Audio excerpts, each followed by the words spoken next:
সূরা নাবায় পুনরুত্থান দিন ও বিচার দিবসে মানুষের দুটি শ্রেণীতে তথা খোদাদ্রোহী ও খোদাভীরু দলে বিভক্ত হওয়ার এবং খোদাদ্রোহীদের জন্য কঠোর শাস্তির সামান্য কিছু নমুনার কথাও তুলে ধরা হয়েছে।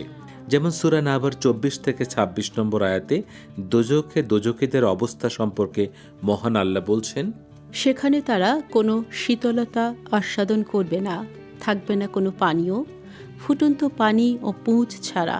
এটাই তাদের কর্মের উপযুক্ত প্রতিফল। পাপীদের জন্য দোজখ হবে ভয়াবহ মাত্রায় গরম ও উত্তপ্ত। সেখানে তাদের পান করতে দেয়া হবে মহা উত্তপ্ত পানি। সে পানি তাদের পেটকে গলিয়ে দেবে।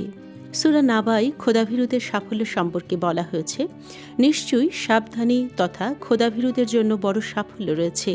আর রয়েছে সবুজ সুরম্য উদ্যান ও নানা প্রজাতির আঙ্গুর এবং সমবয়স্কা উদ্ভিন্ন যৌবনা তরুণী। লক্ষণীয় যে বেহেশতের মহাসুন্দর পরিবেশে থাকবে না মিথ্যার সামান্যতম লেশ, অহেতুক কথা, অপবাদ, কটাক্ষ বা অপমান, সত্যকে অস্বীকার ও মিথ্যার পক্ষে সাফাই এবং অশালীন কথার মতো নানা নোংরা বিষয়। সূরা নাবার শেষের আয়াতে স্মরণ করিয়ে দেয়া হয়েছে যে পাপী মানুষের শাস্তি খুবই সন্নিকটে। এটা তাই যা মানুষ নিজেই কামাই করেছে। নিজ কৃতকর্মের ভয়াবহ ও বিভৎস রূপ প্রকাশ এবং পরকালের কঠোর শাস্তি দেখে কাফেররা সেদিন চরম অনুশোচনায় জ্বলে পুড়ে বলবে, হায় হায়, আমি যদি মাটি হতাম। আসলে সেদিন মানুষের কৃতকর্মই বাস্তব প্রতিফল হয়ে দেখা দেবে।